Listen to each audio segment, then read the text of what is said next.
Hello students, welcome to my channel economics hub. Students, आज मैं आप सबके सामने थर्ड ए का जो रिमेनिंग पॉइंट्स है, जो भी रिमेनिंग टॉपिक्स बचा हुआ है, that I am going to start. Okay, but before starting, as you all are aware that first we do just a little revision. तो हमने उस दिन क्या क्या पढ़ा था? We had studied about meaning, definition, introduction of demand, yes, and later on what we did, demand curve, that is individual demand, market demand. Later on we studied your this one is, that is what is the reasons for justifying demand. Then after that market demand schedule is over, then reasons, then later on types of demand, and then determinants of demand, then other factors, there's all completed. Then law of demand, yes, here I was there, which I have completed statement of the law, then assumptions, and then exceptions. Yes, so in exceptions हमने क्या क्या पढ़ा था? Exceptions हमने क्या क्या पढ़ा था? Giffen's paradox, prestige goods, speculation. और now I am going to start point number 4, that is price illusion. Okay, इतनी सारी चीज़ें तो हमारी हो गई थी, और आज हम लोग कहाँ से स्टार्ट करने जा रहे हैं? Point number 4, exceptions of demand, price illusion. Okay, so what is the meaning of illusion? Illusion means what? Illusion का मतलब होता है consumers have an illusion that high priced goods are of a better quality, therefore the demand for such goods tends to increase with a rise in their prices. For example, branded products which are expensive are demanded even at a higher price. Yes, हमारे मन में कभी कभी feeling होती है ना कि नहीं, ब्रांडेड है तो प्रोडक्ट अच्छा ही होगा, क्वालिटी अच्छा ही होगा, और जब क्वालिटी अच्छी है तो भाई प्राइस कितना भी रहने दो, इट्स नो इश्यू। कुछ लोग होते हैं ना ब्रांडेड, हर चीज़ में ये नहीं पूछेंगे कहाँ से लिया, क्वालिटी क्या है, सीधा पूछते कौन सा ब्रांड है, which brand. So such type of consumers are money minded. So price illusion, ये फीलिंग ही रहती है कि बाबा अगर ब्रांडेड प्रोडक्ट्स है तो सीधी सी बात है प्राइस रहेगा ही रहेगा, और हायर प्राइस है देन सो व्हाट, ब्रांडेड है ना, we will buy. This is called price illusion. कितना भी महंगा रहे तो डिमांड रहता ही है, क्योंकि भाई उसका टैग है ना, स्टेटस है ना, इतना महंगा है मैंने खरीदा, it's like that, you know. Then आता है ignorance. Sometimes due to ignorance people buy more of a commodity at high price, and this may happen when consumer is ignorant about the price of that commodity at other places. Yes, ये भी होता है। कभी कभी हमारे area में हम लोग कुछ नॉर्मल सी चीज़ ले लो, फॉर एग्जाम्पल मम्मा वेजिटेबल्स लेने को गई, अब पता है कि आज टमाटो थोड़ा सस्ता है, नॉर्मल है, एक कॉर्नर पे थोड़ा सस्ता मिलेगा, दूसरे कॉर्नर पे थोड़ा महंगा मिलेगा। अब जहाँ पे हमने महंगे पे के पास ख़रीदा, हम लोग वहीं से ख़रीद लेते हैं विदाउट रिसर्च किए कि बाबा इसका प्राइस दूसरी जगह और भी सस्ता हो सकता है। तो ये सारी चीज़ें ड्यू टू हमको नॉलेज नहीं रहता कि हर जगह पे क्या प्राइस सेम है या अलग अलग है। तो हमको जितना नॉलेज रहता है हम अकॉर्डिंग टू दैट वहाँ से एक ही जगह से ज़्यादा परचेज कर लेते हैं। Yes, so this is called ignorance. Now, habitual goods. Due to a habit of consumption, certain goods like tea is purchased in required quantities even at a higher price. Yes, what is the meaning of habitual goods?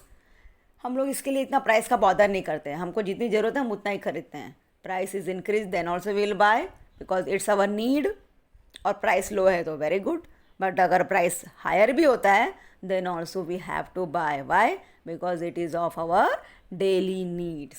So these all are the exceptions of the law of demand. Okay, now students, I am coming to the very next and very important topic, that is variation in demand and changes in demand. Students, before starting the explanation of it, let me explain you that this question came this year, that is last year board question paper, that explain in detail variation and changes in demand. And you would not believe 50% answers of the students were right and 50% were wrong. What is the reason behind that? That reason is very simple. You get mixed the answer. Variation का answer आपने changes में डाल दिया, changes का answer आपने variation में डाल दिया. सो don't do this. In learning way that point is very easy, but किस पॉइंट को किस में लिखने का है ये अगर आप ध्यान में नहीं रखेंगे तो you will definitely lose your marks. Okay, so listen very carefully whatever I am going to explain. Both the concepts are very easy, that is variation in demand and changes in demand. But there are few words, due to that आप लोग confuse होते हो, किसका point किस में डालते हो ये आपको एग्जाम टाइम में पता ही नहीं चलता है. एंड पूरा आंसर आप राइट करके आते हो, ऐसा आपको फील होता है, जबकि आपका वो आंसर रॉन्ग होता है. तो यहाँ पे आप क्या मिस्टेक करते हो उसको ध्यान से सुनना. सो फर्स्ट पॉइंट मैं अभी स्टार्ट करने जा रही हूँ, that is variations in demand. So first point is what is the meaning of variation. Variation का मतलब क्या होता है? So the meaning of variation means when the demand for a commodity falls or rises due to a change in price. ध्यान से सुनो मेरा ये sentence. Due to a change in price alone and other factors remain constant,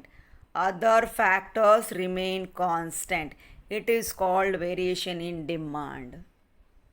Followed.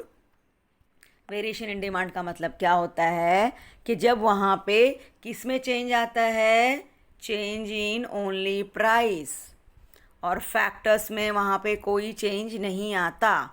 Factors मतलब आपके test, habits, आपका कुछ भी, वो फैक्टर्स कहलाता है. तो जब हम चेंजेस इन डिमांड जब हम वेरिएशन इन डिमांड पढ़ेंगे तो हमारा उसमें क्या चेंज आएगा? Only changes in price. Clear? And other factors will constant. क्या रहेगा? फैक्टर्स में कोई भी चेंज नहीं आएगा, फैक्टर्स कांस्टेंट रहेगा. तो इसको हम लोग क्या बोलते हैं? Variation in demand. तो आप इसको लर्न करने के पर्पज से आप इसको कैसे ध्यान में रखोगे? V and P. मतलब V for variation and variation in demand क्यों आ रहा है? क्योंकि वहाँ पे किस में चेंज आ रहा है? P में चेंज आ रहा है, मतलब प्राइस में चेंज आ रहा है. तो आप इसको रेफर करने के लिए लिख सकते हो V एंड P. ठीक है. अब V and variation in demand का मतलब समझ में आया? Variation in demand means there is change in demand only due to a change in price and other factors will remain constant. ये लाइन अगर आप एग्ज़ाम में नहीं लिखोगे तो आपको मार्क्स नहीं मिलेगा. पूरा कॉन्सेप्ट आपका क्लियर होगा जब आप वेरिएशन इन डिमांड को पूरी अच्छी तरह से सुनोगे, समझोगे, और चेंजेस इन डिमांड को भी अच्छी तरह से समझोगे, तो आपका सारा डाउट्स क्लियर हो जाएगा. Okay, so variation means only changes in price. V for P, V and P.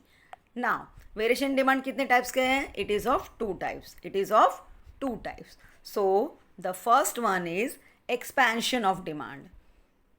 जैसा कि आपको नाम से पता चल रहा है, expansion. What is the meaning of expansion? मतलब डिमांड क्या हो रहा है? इंक्रीज हो रहा है. Expansion in demand. तो सीधी सी बात है, इस पूरे चैप्टर में मैंने आपको यही पढ़ाया है कि हमारा डिमांड इंक्रीज कब होता है? जब प्राइस डिक्रीज होता है. तो हमारा डिमांड क्या होता है? इंक्रीज होता है. तो जैसे ही आपका पहला पॉइंट आपको लिखना है एक्सपेंशन इन डिमांड, आप लिख सकते हो कि here there is expansion in demand due to a favourable changes in price, means price is decreasing, price is becoming less, price is decreasing, and due to that the demand of the consumers are increasing, but other factors will remain constant. ये mention करना ही है. other factors will no change, they will remain constant. here there is a only change in price, और change in price भी क्या हो रहा है? Increase हो रहा है, डिक्रीज हो रहा है? नहीं. तो आप एक्सपेंशन इन डिमांड कर रहे हो, मतलब आपका डिमांड बढ़ रहा है. आपका डिमांड बढ़ रहा है मतलब आपका प्राइस क्या है? कम है. तभी आपका डिमांड बढ़ेगा. यस. तो अगर आपका पॉइंट अगर आप अच्छे से समझ लेते हो, so in your own words you are able to write it. So expansion of demand refers to the rise in the quantity demanded due to a fall in price alone and other factors, that is taste, income, consumer size or population shall remain unchanged. अगर आप exam में समझो भूल गए factors, that is taste, size of population, consumer, तो आप सिर्फ इतना भी लिख सकते हो कि there is no change in other factors, they will remain constant, तो भी आपको पूरा मार्क्स मिलेगा, you will get full marks. Okay, so demand moves in downward direction on the same demand curve. Demand moves in downward, ये दिख रहा है आपको? डिमांड कब कहाँ आ रहा है? डाउनवर्ड डायरेक्शन में आ रहा है. Students note one thing, it is your P, it is your P1 and it is your P2. P1 का मतलब, P का मतलब होता है ये आपका ओरिजिनल प्राइस है, that is old price. What? Old price, और you can say original price. ठीक है. P1 का मतलब होता है, P1 का मतलब आपका होता है डिक्रीज इन प्राइस, और P2 का मतलब होता है इंक्रीज इन प्राइस. ठीक है. तो जब आपका प्राइस इंक्रीज होगा तो सीधी सी बात है डिमांड आपका डिक्रीज हो जाएगा. जब आपका प्राइस डिक्रीज होगा तो आपका डिमांड इंक्रीज हो जाएगा. क्लियर?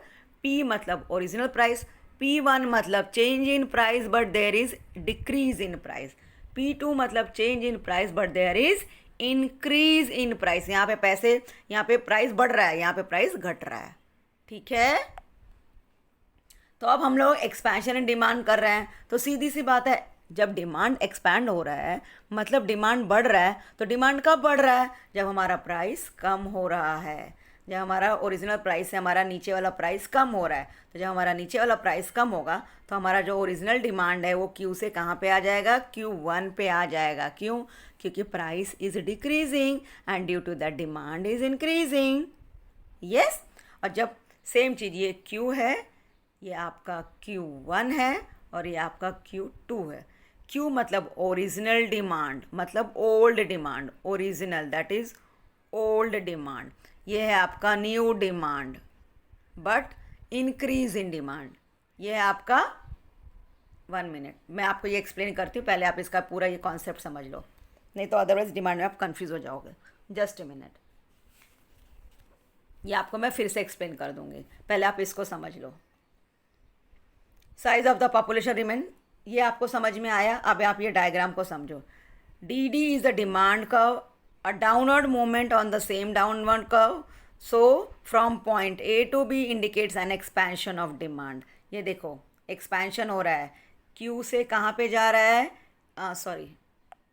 Q से Q1 पे जा रहा है, मतलब आपका डिमांड यहाँ पे कुछ और था, यहाँ पे आपका डिमांड इंक्रीज हो गया. Q1 का मतलब आपका क्या होता है? Increase in demand. और Q2 का मतलब आपका क्या होता है? Decrease in demand. सीधी सी बात है, हमारा डिमांड डिक्रीज कब होगा? जब प्राइस हमारा ज़्यादा हो जाएगा, मतलब P2 हो जाएगा. यस. लेकिन यहाँ पे प्राइस P2 है क्या? नहीं, यहाँ पे प्राइस P1 है, मतलब हमारा प्राइस क्या हुआ है? कम या ज़्यादा? हमारा प्राइस कम हुआ है, लेस हुआ है, इसलिए हमारा डिमांड राइट डायरेक्शन में बढ़ा है Q से. ये हमारा Q और Q से हम लोग जा रहे हैं Q1 में, मतलब हम लोग राइट डायरेक्शन में डिमांड हमारा बढ़ रहा है, हमारा डिमांड इंक्रीज हो रहा है. सो Q1 means increase in demand and Q2 means decrease in demand and only Q means original demand. Clear? तो ये आपको समझ में आया, ये भी आपको समझ में आया. ये एक्सप्लेनेशन आप खुद के ओन वर्ड्स में लिख सकते हो. डिमांड का कहाँ आ रहा है? डाउनवर्ड आ रहा है. See A and B is showing, and मैंने आपको हमेशा एक्सप्लेन किया है that you have to write X, Y, price, this definition, Q, O, everything, then only you are going to give, to get good marks. This arrow is very important, which is here over here, otherwise you won't get marks. So keep in mind all these minute things. Okay, now expansion of demand पूरी तरह से समझ में आ गया. अब हम लोग चलते हैं कॉन्ट्रैक्शन ऑफ डिमांड. मैंने सब एक्सप्लेन कर दिया है, then too I am explaining. सीधी सी बात है, कॉन्ट्रैक्शन हो रहा है मतलब डिमांड बढ़ रहा है कि घट रहा है? डिमांड डाउन हो रहा है, डिमांड डिक्रीज हो रहा है, और डिमांड डिक्रीज हो रहा है मतलब यहाँ पे हमारा प्राइस क्या हो रहा है, यहाँ पे हमारा प्राइस इंक्रीज हो रहा है. Increase in price, the result is decrease in demand. Yes, but again आपको सेम पॉइंट्स यहाँ पे लिखना पड़ेगा. Here there is a changes in price. Changes in price का मतलब क्या? Here the price is increasing and due to that the demand is decreasing, but other factors will remain constant. There is no change. Okay, and the demand curve, ये MCQs में आता है that while the contraction of demand, the question will be like that in the time of contraction of demand, the demand curve will be in upward direction or downward direction. So your answer will be in the contraction of demand, the demand curve will be in upward direction. इसको underline करो, the demand curve will be in upward direction on the same demand curve. Okay, ये देखो, ये आपका P है original price, ये आपका P2 है. P2 क्या हो रहा है, इंक्रीज हो रहा है या डिक्रीज हो रहा है? सीधी सी बात है, प्राइस में इंक्रीज हो रहा है. P2 का मतलब इंक्रीज इन प्राइस, तो आपका डिमांड क्या हो जाएगा, Q से Q2 की तरफ आ जाएगा, मतलब डिमांड डिक्रीज हो रहा है. और जब डिमांड डिक्रीज हो रहा है तो ये कहाँ पे जा रहा है, लेफ्ट साइड में जा रहा है. जब डिमांड इंक्रीज होता है तो राइट साइड में जाता है, और डिक्रीज होता है तो लेफ्ट साइड में जाता है. डिमांड ना, डिमांड ध्यान में रखना. When demand is increasing, it will go in right side. When demand is decreasing, it will go in left side. Okay. But आपका डिमांड कब क्या हो रहा है, देखो upward direction. Can you see, ये ऐसे अपवर्ड डायरेक्शन में जा रहा है. अगर आप ऐसे ड्रॉ करोगे, ऐसे ड्रॉ करोगे, ऐसे ड्रॉ करोगे, आपको कुछ भी मार्क्स नहीं मिलने वाला. You won't get any marks. आपको प्रॉपर दिखाना पड़ेगा, yes it's moving in upward direction. Getting.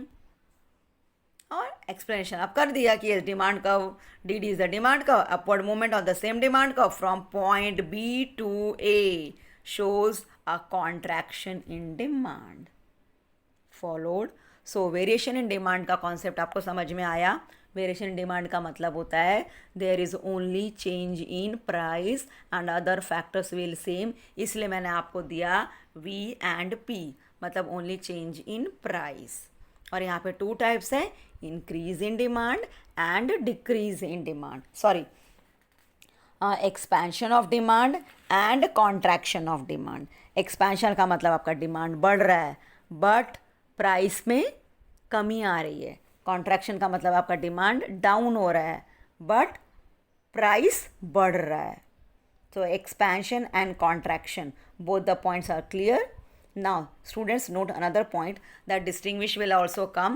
Write the distinguish between expansion of demand and contraction of demand. So you can write the meaning of expansion and contraction, and second point you can write that in expansion of demand your demand curve will be downward and in contraction of demand your demand curve will be upward. मिल गया 2 marks, खत्म काम. कितने लोग diagram भी draw करते हैं, contraction का भी और एक्सपेंशन का भी, तो this also you can do. तो फिलिंग द ब्लैंक्स के लिए बता दिया मैंने एमसीक्यूज, डिस्टिंग्विश बता दिया, एक्सप्लेन कर दिया what is the meaning of variation in demand. इतना पॉइंट क्लियर हुआ. नाउ अब हम लोग चलते हैं नेक्स्ट पॉइंट की तरफ, that is changes in demand.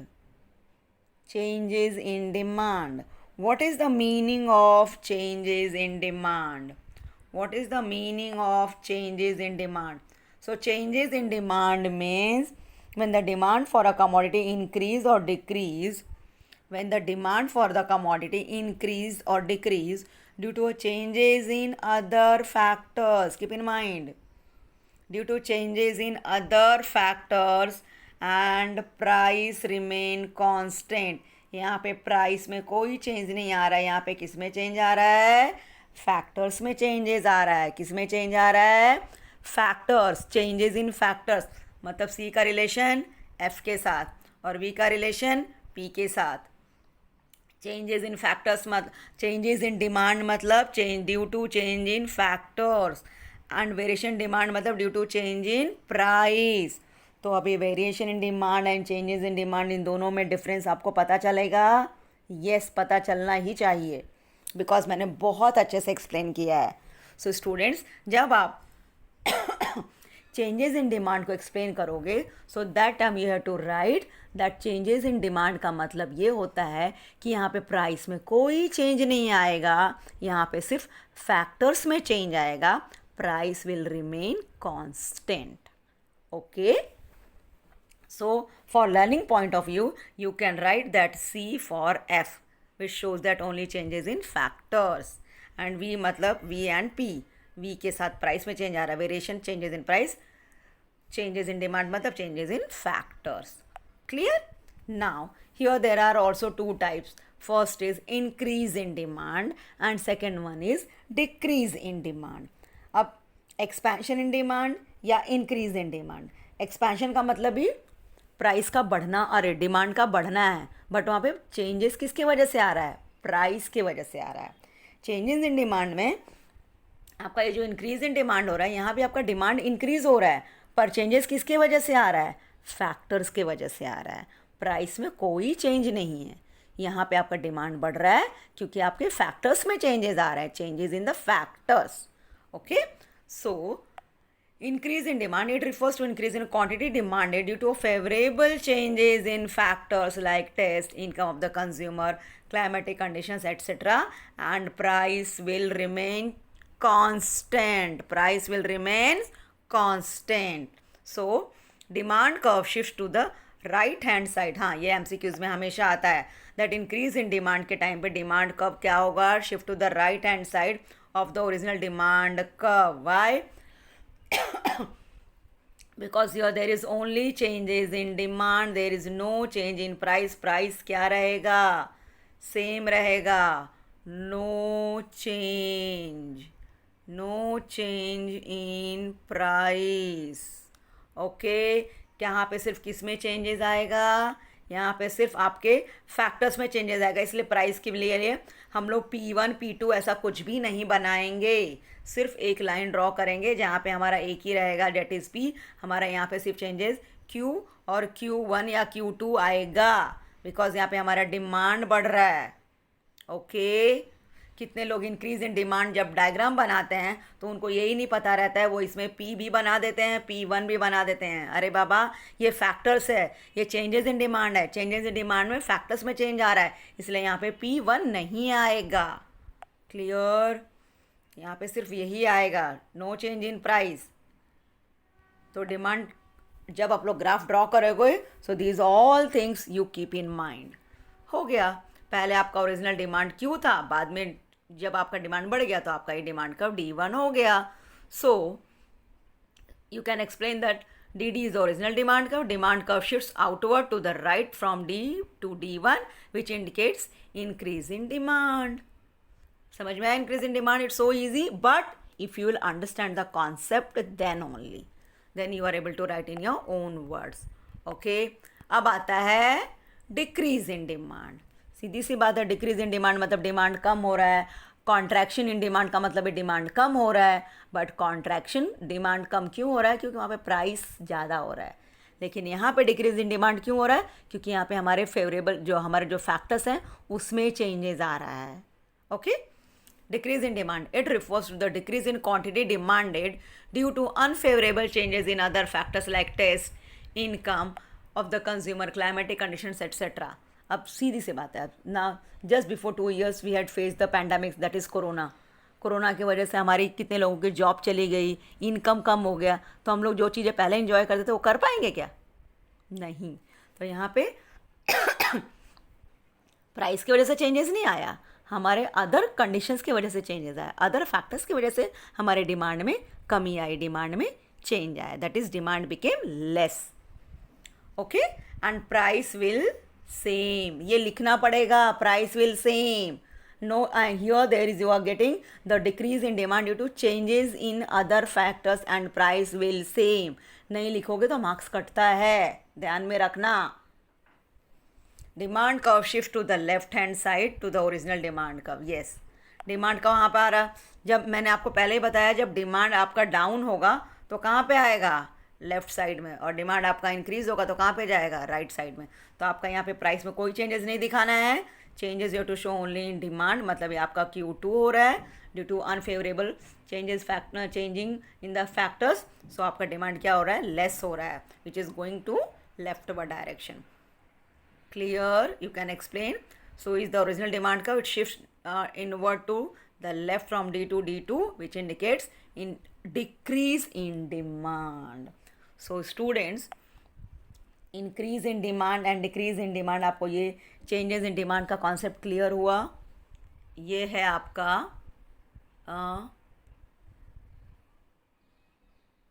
1 minute. This is your, just a minute students, okay. Here you are going to see this one, that is, wait a minute beta.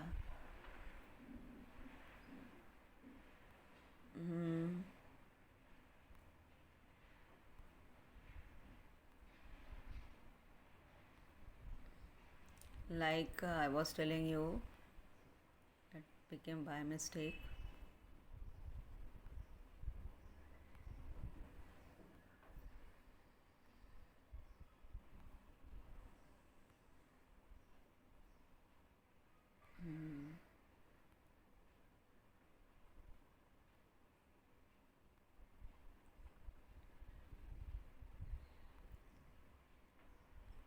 Actually ये थोड़ा सा technical error आ गया, just a minute. Yes, चलो मैं तुमको ये explain कर रही थी कि what is the meaning of expansion and variation in demand and changes demand. आपका ये है, ये आपका है वेरिएशन इन डिमांड और ये है आपका changes in demand.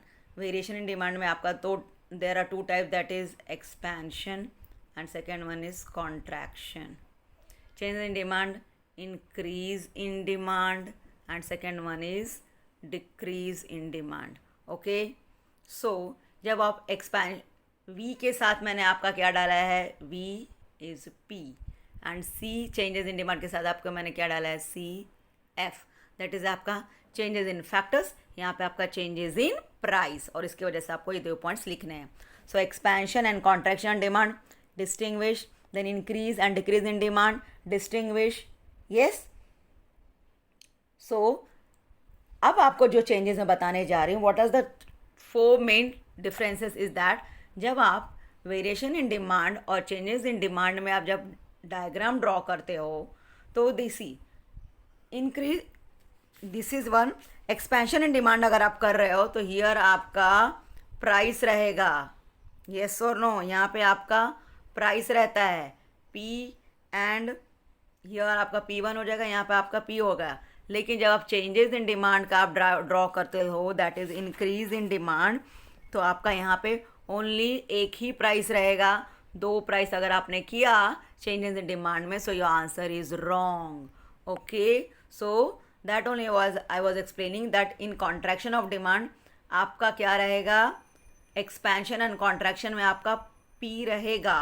But if you are going to draw increase in demand and decrease in demand, then आपका इसमें प्राइस सिर्फ एक ही रहेगा.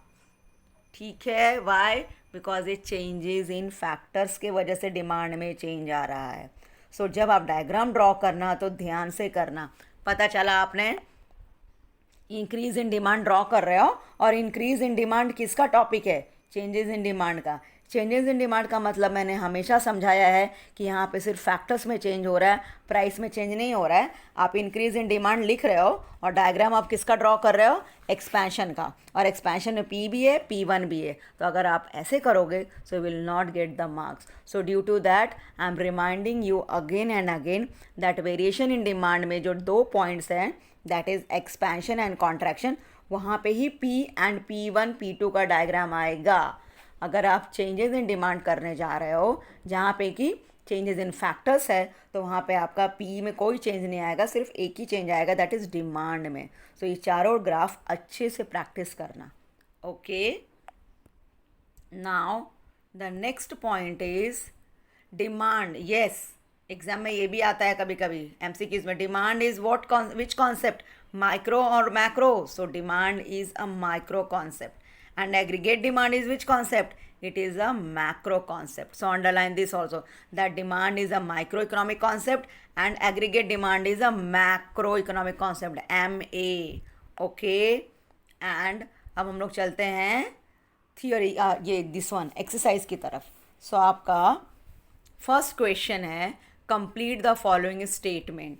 So here first question is the relationship between demand for a goods and price of its substitute. Your answer is direct demand. Second is the relationship between income and demand.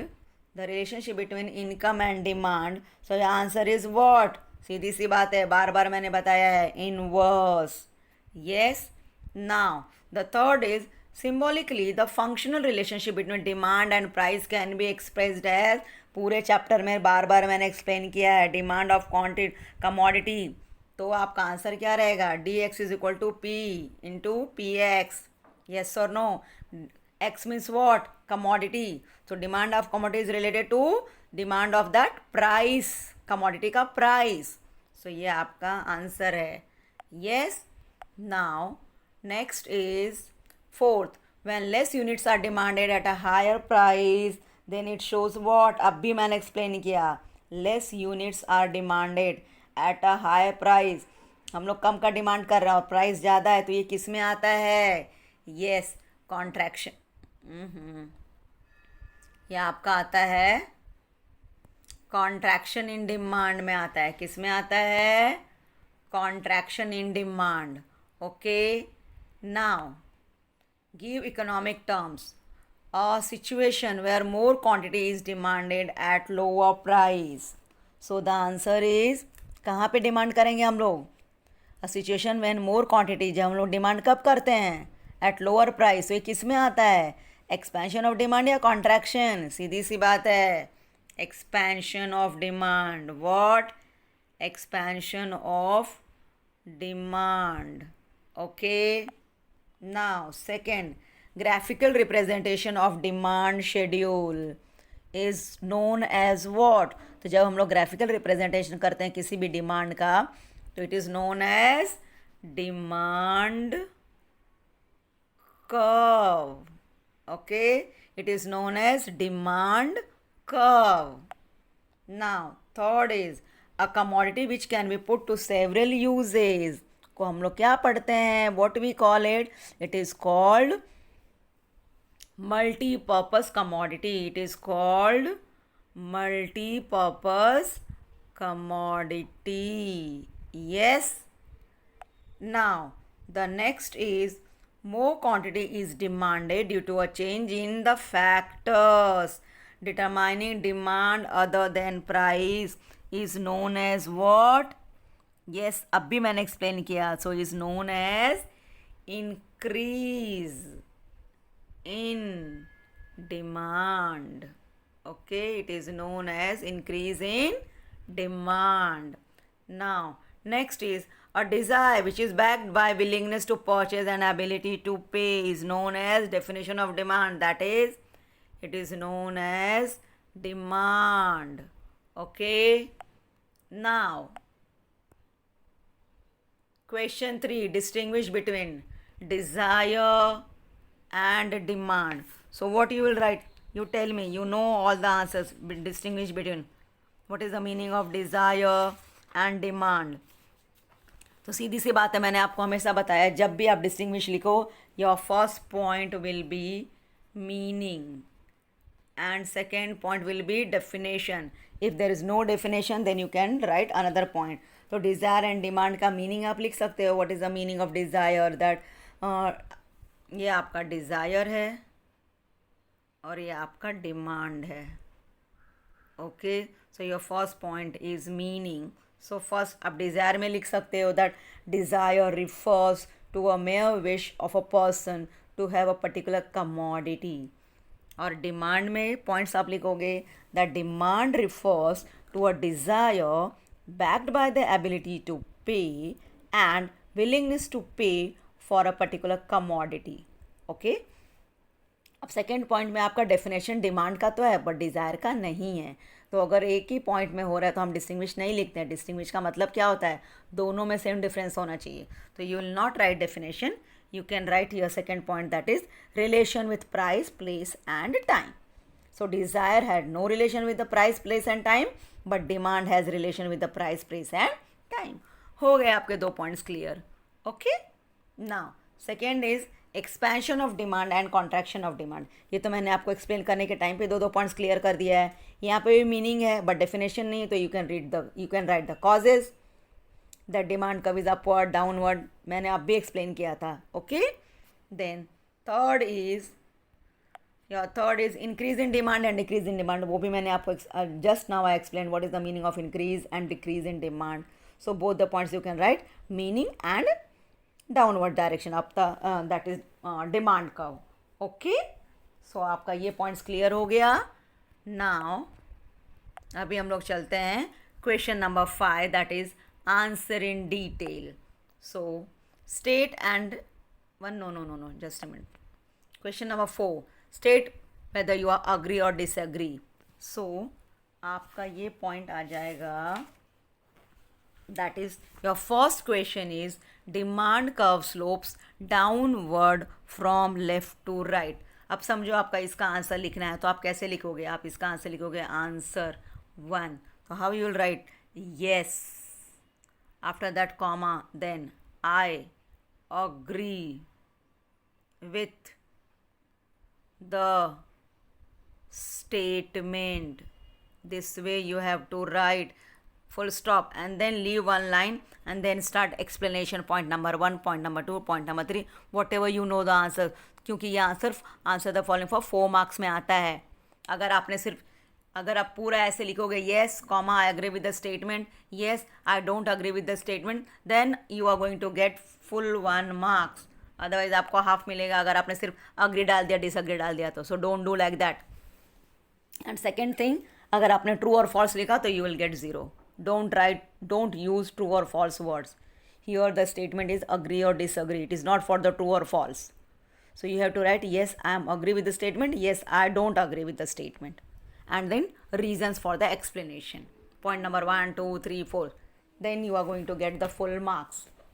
So your first question is demand curve slopes downward from left to right. So your answer is yes, I agree with the statement. Now why you are agree with the statement? Number 1, reasons. You know that law of demand किसने बोला था, इसको किसने propose किया था? It was proposed by doctor Alfred Marshall, who says that other things being equal as per the price falls demand rise and when the price rise demand falls. yes, और बाद में आप उनका डायग्राम बना दो, ऐसे एक बना दो. यहाँ पे आप पॉइंट्स दिखा सकते हो that this is the P, this is P2, here P1, and आप दिखा सकते हो Q2, Q1, and then you can explain that P is the original price and P1 is the new price, which shows decrease in price, and due to that demand is increasing from Q to Q1, and P2 is the change in price, that is rise in price, and due to that demand is decreasing from Q to Q2, from Q to Q2. So which shows an inverse relationship. हो गया आपका, diagram draw करके जैसे explain कर दो. Okay, now your second question is price is the only determinant of demand. जब मैंने आपको डिटर्मिनेंट्स एक्सप्लेन किया था तो कितने पॉइंट्स थे? There are total 10 points. So how, so clear पता चल रहा है कि no, we are not agree, no I disagree with the statements. And जो डिटर्मिनेंट्स है डिमांड का, any 3 or 4, it's up to you, you can explain the points जो clear cut exam text book में दिया हुआ है. सो ये आंसर भी आपका क्लियर हो गया. Now next point question is when price of the given goods falls, the demand for it increases. Yes, price of the given goods, exceptions of the demand. Given goods means what? Inferior quality of the goods. तो सीधी सी बात है, यहाँ पे हम price of the given goods जब false होता है तो डिमांड इंक्रीज होता है या डिक्रीज होता है? मैंने एक्सप्लेन किया है नहीं. So I am disagree with the statement. Yes, then आप रॉबर्ट गिफिन का एग्जांपल दे सकते हो कि he had propose that when the price of the this bread was decreasing then to public prefer to buy more and more what bread buy more and more meat. So it doesn't matter, अगर मेरा income बढ़ रहा है तो भी अगर किसी चीज़ का प्राइस डाउन हो रहा है तो मैं उसको खरीदने जाने वाली नहीं हूँ. I will go on the quality. Yes or no? So this example you can write and then you can explain. So your this answer is over. Now answer in detail. State and explain the law of demand with exceptions. आपको पता है. Explain in detail the determinants of demand. ये भी आपको पता है. Okay. अब हम लोग चलते हैं नेक्स्ट पॉइंट पे, that is observe the following table and answer the following questions.